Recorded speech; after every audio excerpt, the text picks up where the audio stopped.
दर्शक बंधु सप्ताहक 7 दिन मध्य रविवार एमिति एक दिन जहाँकि छुट्टी मिलता है। प्रायतः सरकारी कर्मचारी मानक ठारू आरंभ करी बेसरकारी कर्मचारी पर्यंत अधिकांश अपेक्षा करिथांती एही दिनटी को।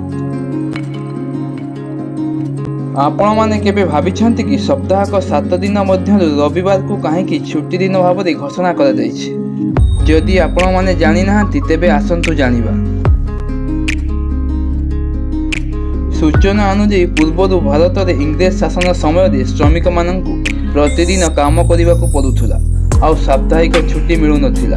सप्ताह रे गोटे दिन छुट्टी पाई बहुबार आंदोलन होइछि।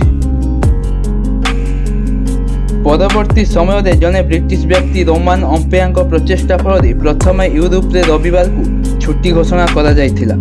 परे धीरे धीरे रविवार को समग्र विश्व रे छुट्टी घोषणा करागला। तेबे आसंतु जानिबा आम भारत वर्ष रे रविवार को केबे छुट्टी घोषणा करा जायथिला। सूचना अनुसार महाराष्ट्र जने श्रमिक नेता श्रीजुक्त नारायण मेघाजी को रविवार दिन भारत में छुट्टी घोषणा करने समस्त श्रेय दि जाइछि। इंग्रेज मानक शासन समय भारत वर्ष में श्रमिक मानक सप्ताहर समस्त 7 दिन काम करने को पड़ूला, कौन छुट्टी दिन नथिला। ठीक सही समय ब्रिटिश शासक एवं तांको कर्मचारी माने रविवार को छुट्टी दिन भाव में पालन करुथिले।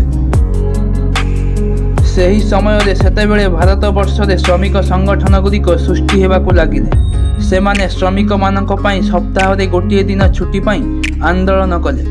एही आंदोलन दीर्घ 7 वर्ष धरी चालू रहिथिला। शेष में श्रमिक संगठन आगे इंग्रेज शासक माने हार मानिथिले एवं 1890 मसीहा जून मास 10 तारिख रे रविवार को भारत वर्ष रे छुट्टी भाव में घोषणा करथिले।